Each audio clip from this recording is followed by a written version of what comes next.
center. Eddie was literally like inches away from my face. It was ridiculous. And I just watched Eddie all night long, just playing right in front of me, and it was beyond belief, and that was incredible. And then, of course, actually same location when I saw Dave with Van Halen for the first time at Nassau Coliseum in 2007, and that was the first time with Roth. That was amazing. Were you with me on that show? I think you were. I was there at the Coliseum. Yeah. I think. Yeah. Yes. Coliseum. Yeah. We went together to that, and that was amazing. What about you, Dave? What would you say? So I never saw Van Halen either in their initial run. Right. But I would say I really enjoyed seeing them on the 2012 tour. Yeah.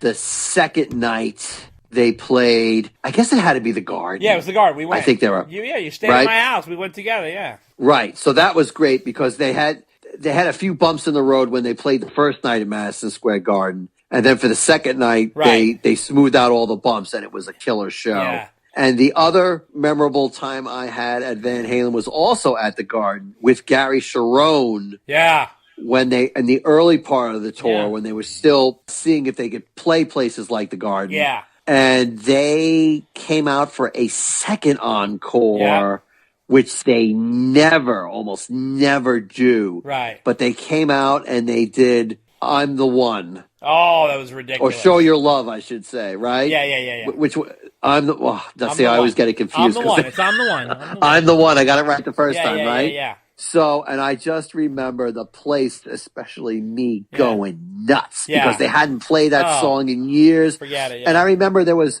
a fan sitting next to me, and she was like, "What song are they playing?" And I'm like, "You don't know?" Like it was just like.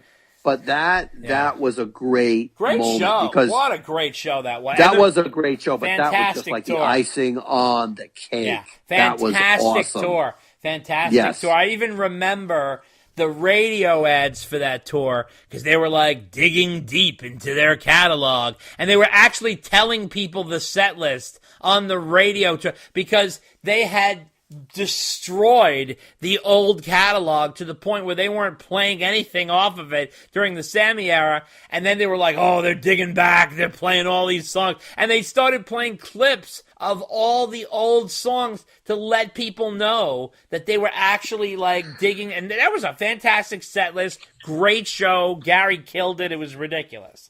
Yeah, that was really good. It was really good. We also have this gentleman by the name of Bjorn. He is also from Norway. Boy, we're reaching all over the world tonight, Dave. Norway, that's Australia. Awesome. It's amazing.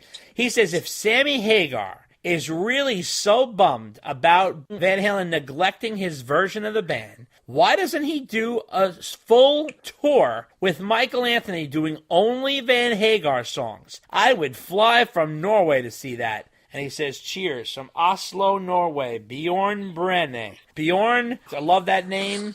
That's great. And I said, well, you know what? I have a feeling that would be too on the nose for Sam. I think he's practically doing that with the Circle. He's pretty comfortable doing what he's doing. He's mixing in a little Montrose, a little Zeppelin, a little Van Halen, a little Sammy Hagar, a little Chickenfoot. And I think the Van Hagar tour would make him look desperate. What do you think, Dave? I remember when he toured with Dave. Yeah. Oh, that was a heavy set list. And he did a lot of Van Hagar songs. He had to, yeah. More than he had ever done before. But even so, he still did some solo songs. Oh, yeah. So I don't think he will ever do just Van Halen. Right. He has a whole solo career. Before and after. And I think he just refuses to ignore that when he plays live. And I mean, really, who can blame him, right? Yeah. So I don't think he'll ever do that. Yeah, I don't see that either. And the last one comes from Cactus Pete. And he actually is giving a little business to Shannon the Dude. He says, Shannon the Dude, the Carnal Knowledge album sounds like a wall of mashed sound. You're more like Shannon the Deaf. Of the more it's one of the more crisp sounding Van Halen albums, and A Different Kind of Truth sounds like a wall of mashed sound. There's a lot of debate on the sonic architecture of these two albums between the For Unlawful Carnal Knowledge album and A Different Kind of Truth. There's a lot of opinionated, heated debate. I prefer a different kind of truth sound. I really like what John Shanks did there. The Fuck album is good, but it's, Andy Johns, he definitely has some, great drumming sound, this, that, but I don't know, the whole thing sounds a little, I don't know what it is. Like I said, I've always had a hard time describing what that album sounds like. What do you make of this, Dave? I love the way the For Unlawful Carnal Knowledge album sounds. Okay. I think it sounds great. Now, I also think that A Different Kind of Truth sounds really good too. But I have heard a lot of criticism on the sound of that. But I'm the last person who should be critiquing any of this because I just don't have an ear to appreciate what is really good or not really good. Right. I just hear it and I enjoy it. So I guess ignorance is bliss in my case. But you're right. There is certainly on A Different Kind of Truth, there's a lot, because it's in the modern era and there's, the brick walling and all those terms that people like to throw around. I don't know. It's rock and roll. It's not supposed to sound perfect. That's true. And that wraps up our mailbag segment. And we are on to our deep dive discussion on David Lee Roth's 1994 solo album, Your Filthy Little Mouth, in celebration of Dave's birthday. It's going to be followed by our interview with Nile Rodgers, a short interview I did with Nile Rodgers about that album, and he was the producer on that. And it is followed by our interview with guitarist Terry Kilgore, who co-wrote with him and also did all the guitars on that album. And it's all coming up. Take a listen. It hurts me to do that to generally good men. I'm sure the pain will subside as the Côte d'Azur comes into view. That it will. So, as the venerable David Lee Roth once said, might as well jump. If you would like to send us a letter asking a question or making a statement or whatever you'd like to say, you can send it to ddunchainedpodcast@gmail.com. Hi, this is Wild Mick Brown, the drummer for Dawkins, and you're listening to Dave and Dave on Unchained. Check out the new podcast, The Rock Quarry, your place to hear in-depth interviews with some of rock's most colorful characters, with your host, entertainment journalist David J. Criblay. The Rock Quarry is available for free on Spreaker and iTunes. You can check us out on Facebook at The Rock Quarry Podcast, on Twitter at Rock Quarry Pod, on Instagram at The Rock Quarry Podcast, or email us at therockquarrypodcast@gmail.com. It's the whole experience of being together, of creating together, performing together, arguing together. That whole camaraderie is intrinsic to the music. There would be no Van Halen without that. So, Dave, here we are in 1994, and Roth comes up to bat, and this is his, well, technically his fifth solo outing, right? I mean, you got Crazy from the Heat, Eat 'Em and Smile, Skyscraper, Little Ain't Enough, and now we have Your Filthy Little Mouth. And this was the end of his Warner Brothers contract, and Dave was swinging for the fences. He had done the rock thing. He got away with the whole covers thing in 1985. He had hits with California Girls and Just a Gigolo and Popular Videos, and he was riding the high wave of Van Halen's 1984. Then he comes out with Eat 'Em and Smile, hits it out of the park, incredible band, Steve Vai, Greg Bissonette, Billy Sheehan, rock album, solid rock album, great, produced by Ted Templeman, home run, right? Then he comes out with Skyscraper, and we haven't done our Skyscraper discussion yet, but as we all know, Dave sort of experimented on that album a little bit. He obviously had a big hit with Just Like Paradise, but he kind of went off the beaten path of the rock fans. Then he tries to get the rock fans back with A Little Ain't Enough, which we haven't discussed yet, will happen in a future episode, and he goes full rock. But at that time, what was happening but full grunge? And then in 1994, it's almost like Dave's throwing everything at the wall to see what sticks. Yes, right? Perfect description of this album. Yeah. This is the mixtape of David Lee Roth. Country, yes. Fine. Blues, fine. Pop, fine. Rock, fine. I mean, you go reggae, fine. Let's do it all, baby. Let's see. We want to do big band jazz? Throw it in there. Come on. Let's just do it all. It just seemed like Dave was going for broke with this one. This is an interesting album. It really, really is.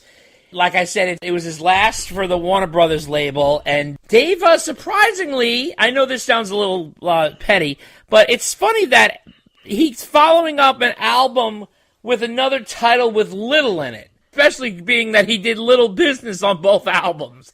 So he had A Little Ain't Enough. Well, that's the best observation ever. Right. And Your Filthy Little Mouth. And which I thought was a funny title for an album. Obviously, sexual connotations there. It seems like a weird title to market, too. Either way, it fits this album because this album it's an interesting mixed bag, is I guess the best way to put it. He is, like we said, going for broke. You've got to be a diehard Dave fan, I would say, for this one. The timing was a little weird. It's 1994. It's heavy into the grunge and alternative music at this point, and there really was simply no place for this record. One note is that it's the first Roth album to be released that's not in the same year as a Van Halen album. I just kind of put this together. In 1986, he releases Eat 'Em and Smile, while Van Halen releases 5150. In 1988, he releases Skyscraper, when Van Halen releases OU812. In 1991, he releases A Little Ain't Enough, while Van Halen releases For Unlawful Carnal Knowledge. And now, this one, he came out with before Van Halen, not too much before, but well, actually, probably about a year before, actually, I should say, because Van Halen came out with Balance in early 1995. Interesting to mention, the album got remastered, which I thought was strange, in 2007, out of the blue. Not the Dave catalog, just this album got remastered, which I always found a little surprising. This is sort of a Dave album that a lot of people forget about, you know?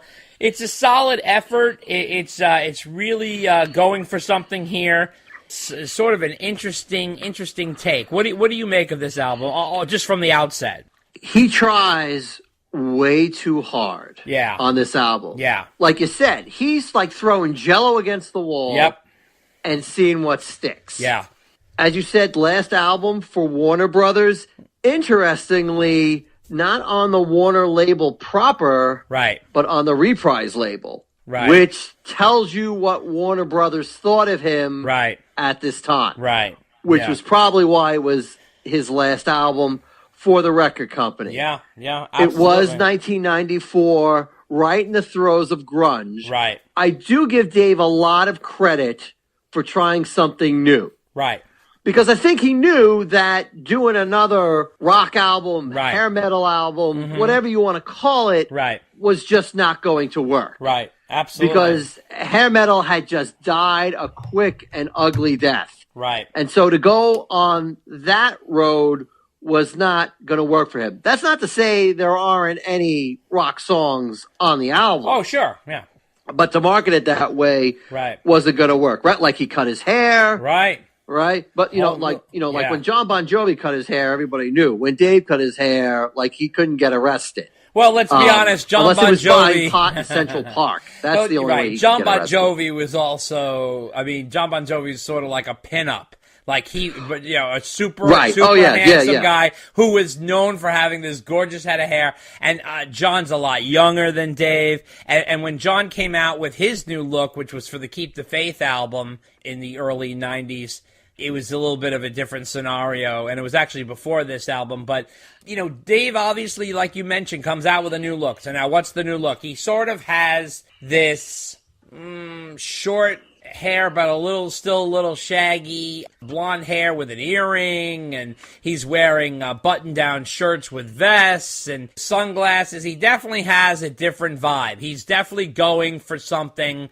further away. I tell you, the contrast from Little Ain't Enough to this one is a huge jump, because in Little Ain't Enough, Dave was going die hard into the rock area. It's a solid rock album. He had long hair, obviously all extensions and stuff, but he was really licking the jar for the last little bit of mustard there on the rock end on that album, and we'll discuss that in another podcast. But he also brings back his old pal Terry Kilgore from the old days in Pasadena, We talked to Terry in a full interview, which we'll be following this discussion here. But this album wasn't very well reviewed either. He got a